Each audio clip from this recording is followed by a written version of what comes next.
बिस्मिल्लाहिर्रहमानिर्रहीम। अस्सलाम वालेकुम डियर स्टूडेंट्स, मैं हूं फिजिक्स शाकिर अली शाह।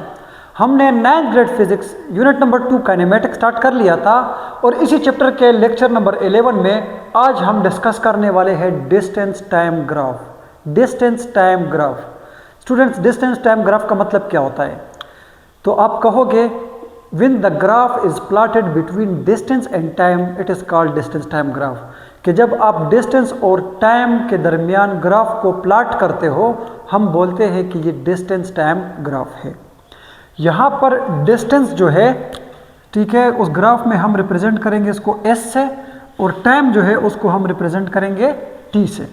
यानी आपको यहाँ पर ये एक ग्राफ नज़र आ रहा है, ठीक है, एक्स वाई प्लेन में, और यहाँ पर एलॉन्ग एक्स एक्सेस हमने लिया हुआ है टाइम और एलॉन्ग वाई एक्सेस हमने लिया हुआ है डिस्टेंस। ठीक है, यहाँ पर भी मैंने लिखा है कि in the graph distance is along Y axis and time is along X axis. इसकी एक वजह ये भी होती है कि जो क्वांटिटीज़ इंडिपेंडेंट होती है वो एलॉन्ग एक्स एक्सेस लेते हैं और जो क्वांटिटी डिपेंड करती है उसको हम एलॉन्ग वाई एक्सेस लेते हैं। अब हम देखेंगे कि टाइम के साथ डिस्टेंस के अंदर कितना चेंज आता है। यानी कल के लेक्चर में मैंने आपको बताया भी था कि हम इंटरप्रिटेशन करेंगे या ग्राफिकली किसी भी ऑब्जेक्ट की मोशन को एनालाइज करेंगे। तो आज मैं आपको ग्राफ बताऊंगा और कहूंगा कि ये ऑब्जेक्ट जो है ये रेस्ट में है, मोशन में है, ठीक है, ये स्पीडिंग इंक्रीज हो रही है या डिक्रीज हो रही है, वेरिएबल है या यूनिफॉर्म है। तो आज के इस लेक्चर में हम डिस्कस करने वाले हैं। तो ये रहा आपका ग्राफ। एलॉन्ग एक्स एक्सेस हमने लिया हुआ है टाइम और एलॉन्ग वाई एक्सेस हमने लिया हुआ है डिस्टेंस। क्लियर है? अच्छा, अब यहाँ पर भी मैं आपको एक बात बता देता हूँ कि जब आप देखोगे तो पहली बात तो ये है कि आपका टाइम जो है वो हमेशा हमेशा क्या होगा? पॉजिटिव होगा। ठीक है, मतलब टाइम जो है वो इंक्रीज होता जा रहा है। और दूसरी बात यह कि जब ऑब्जेक्ट मूव करता है तो इसका डिस्टेंस जो है वो भी इंक्रीज कर जाता है। इसीलिए आपका जो फिगर है वो फर्स्ट क्वाड्रेंट में बनेगा। यानी आपका जो ग्राफ है वो एक्स वाई पॉजिटिव प्लेन में आएगा। यहाँ पर भी मैंने लिखा है, ठीक है, distance time graph is always in the positive X Y plane. दूसरी बात मैंने कल आपको ये भी बताया था स्लोप के बारे में। स्लोप क्या था? Change in Y coordinate divided by change in X coordinate. अगर मैं आपको कहूँ कि यहाँ पर वाई कोऑर्डिनेट यानी एस में कितना चेंज आता है डिवाइडेड बाय टाइम में कितना चेंज आता है, तो आप कहोगे सर ये तो distance divided by time, rate of change of displacement, ठीक है, या इसको आप जो है यहाँ पर क्या कह सकते हो? स्पीड कह सकते हो। अगर ये डिस्टेंस है तो फिर ये स्पीड है, अगर ये डिस्प्लेसमेंट है तो फिर ये आपकी वेलोसिटी बन जाती है। क्या बन जाती है? वेलोसिटी।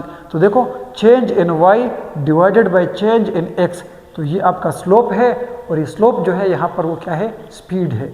तो आपसे अगर कोई पूछे कि the slope of displacement time graph या डिस्टेंस टाइम ग्राफ रिप्रेजेंट, तो आप कहोगे स्पीड।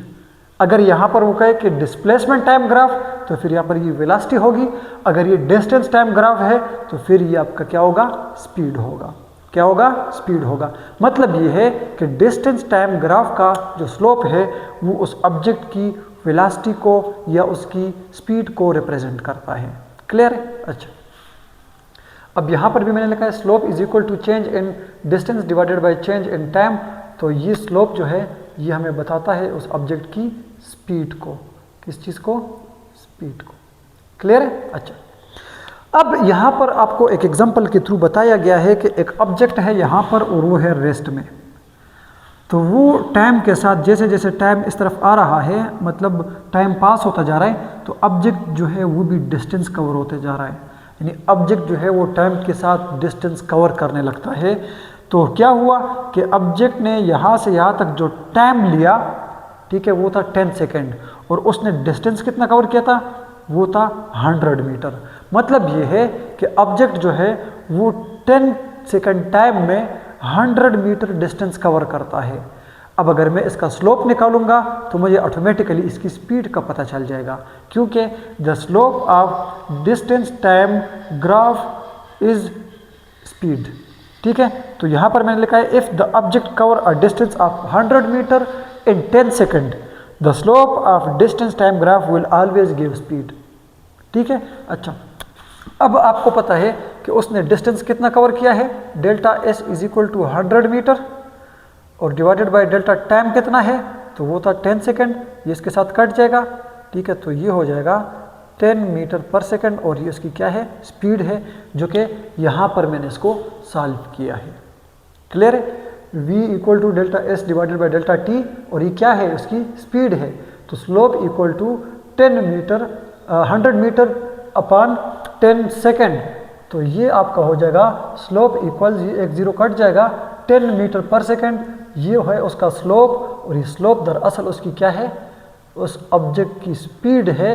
अगर ये हर एक सेकंड के अंदर 10 मीटर डिस्टेंस कवर करता है, तो इसका ये मतलब है कि ये 10 सेकंड के अंदर 100 मीटर डिस्टेंस कवर करेगा। और अगर आप काउंट करते जाएं, देखिए पहले में 10, दूसरे में 10, 20 हो गया, थर्ड में 30, फिर 40, 50, 60, 70, 80, 90 और 10 सेकंड में इसका जो डिस्टेंस है टोटल वो कितना हो जाएगा, 100 मीटर।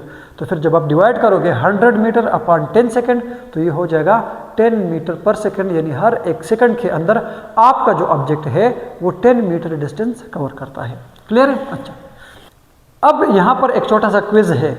आप देखते हो कि फिगर में आपको 3 जो है वो मोशन नजर आ रही है ऑब्जेक्ट्स की, ए, बी एंड सी, ठीक है। यहाँ पर एलॉन्ग एक्स एक्सिस हमने लिया हुआ है टाइम और एलॉन्ग वाई एक्सिस हमने लिया हुआ है इसका डिस्टेंस। आपसे पूछता है which of these graph has higher speed, यानी इन 3 में से कौन सा ऑब्जेक्ट जो है वो फास्ट मूव कर रहा है, तेज जा रहा है, ठीक है। तो आप ज़रा देखें स्टूडेंट्स कि इनमें से हाईएस्ट स्पीड किसकी होगी। जाहिर बात है कि यहाँ पर आपने लिया हुआ है टाइम और यहाँ पर आपने लिया हुआ है डिस्टेंस। तो आप जब देखोगे कि इस ऑब्जेक्ट ने कम टाइम में, यानी इसने टाइम का एक्सेस कम लिया हुआ है और इसने जो है वो डिस्टेंस ज़्यादा कवर किया है, ठीक है। इसका ये मतलब है कि ये कम टाइम में ज़्यादा डिस्टेंस कवर करता है, तो इसकी स्पीड जो है सी ऑब्जेक्ट की वो ज़्यादा होगी। जब आप बी को देखोगे तो इसने थोड़ा सा ज़्यादा टाइम लिया है एज़ कम्पेयर टू सी, और इसने डिस्टेंस भी कम कवर किया है। लेकिन जब आप ए को देखते हो कि ये बहुत ज़्यादा टाइम लेता है यहाँ तक, ठीक है, टाइम इसने बहुत ज़्यादा लिया है और डिस्टेंस जो है वो भी कम कवर किया है, यानी ए ऑब्जेक्ट यहाँ तक डिस्टेंस कवर करता है, बी यहाँ तक और सी यहाँ तक, ठीक है। जब आप देखोगे कि v इक्वल्स या slope equals delta S upon delta T, जितना कम टाइम होगा उतना ज़्यादा उसकी स्पीड होगी, ठीक है। अगर आप देखोगे तो सबसे कम टाइम जो है वो ऑब्जेक्ट सी ने लिया हुआ है और सबसे ज़्यादा डिस्टेंस इसने कवर किया है। इसका ये मतलब है कि C object has higher speed. Clear है। अच्छा, अब जब आप फिगर नंबर 2 में देखोगे तो यहाँ पर आपको 2 जो है वो ग्राफ नज़र आ रही है। इसमें पूछता है which of these graph shows increasing speed, कि इन दोनों में से कौन सा जो ऑब्जेक्ट है उसकी स्पीड इंक्रीजिंग हो रही है। इंक्रीज का मतलब यह है कि टाइम के साथ उसकी स्पीड ज़्यादा होती जा रही है। स्टूडेंट्स, अगर आप ए को देखोगे कि ए जो है वो इनिशियली क्या था, बिल्कुल वो टाइम ले रहा था लेकिन डिस्टेंस उसका कवर नहीं हो रहा था, फिर अचानक टाइम के साथ उसका स्पीड जो है यानी डिस्टेंस जो है वो ज़्यादा कवर होता जा रहा है और उसका स्पीड बढ़ रहा है। लेकिन जब आप बी में देखोगे, ठीक है, कि इनिशियली ये तो बहुत ज़्यादा तेज़ था लेकिन अब टाइम लेने के साथ साथ इसका जो डिस्प्लेसमेंट है या डिस्टेंस है वो कर्व होता जा रहा है, कम होता जा रहा है, डाउन आ रहा है। इसीलिए यहाँ पर आपका जो ए है ये अपनी स्पीड को क्या कर रहा है, इंक्रीजिंग कर रहा है। क्या कर रहा है, इंक्रीजिंग कर रहा है, ठीक है।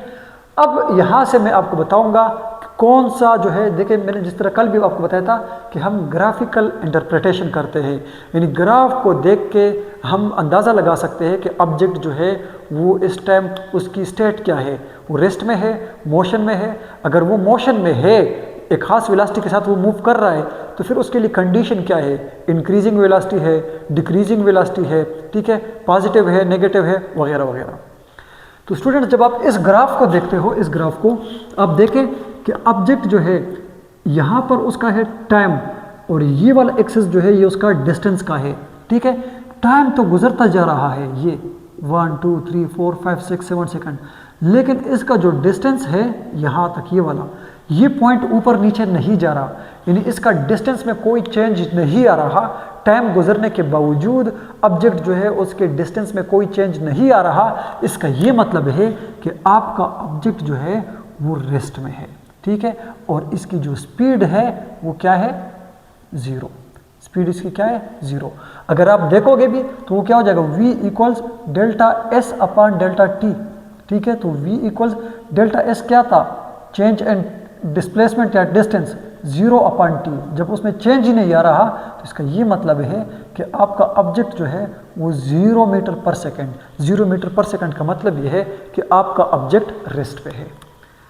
इसी तरह आप जब ग्राफ नंबर 2 को देखोगे तो यहाँ पर आपको ये रियलाइज़ हो जाएगा कि ये ऑब्जेक्ट जो है ये टाइम के साथ डिस्टेंस भी इंक्रीज़ कर रहा है, यानी जैसे जैसे टाइम ये ले रहा है वैसे वैसे ऑब्जेक्ट जो है उसका डिस्टेंस इंक्रीज़ होता जा रहा है। मतलब अगर ऑब्जेक्ट यहाँ पर है और आपकी तरफ आ रहा है तो टाइम के साथ गाड़ी और यहाँ पर जो इसका ये रेफरेंस है इनके दरमियान ये फासला बढ़ता जा रहा है।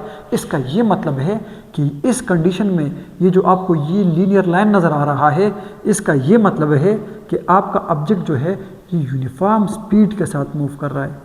क्या मूव कर रहा है, यूनिफॉर्म स्पीड के साथ। ठीक है, अगर आप इन 2 पॉइंट्स के लिए देखोगे, ठीक है, यहाँ पर आप स्लोप निकालोगे, फिर इसी तरह यहाँ पर निकालोगे तो आपके पास जो है वो स्लोप क्या आएगा, इसका कांस्टेंट आएगा। स्लोप कांस्टेंट आने का मतलब ये है कि इसकी स्पीड जो है वो क्या है, कांस्टेंट है। क्लियर है? अच्छा, दूसरा, जब आप थर्ड फिगर को देखोगे यहाँ पर ये है इसका टाइम एक्सेस, क्या है, टाइम, और ये है उसका क्या, स्पीड, और ये है उसका डिस्टेंस।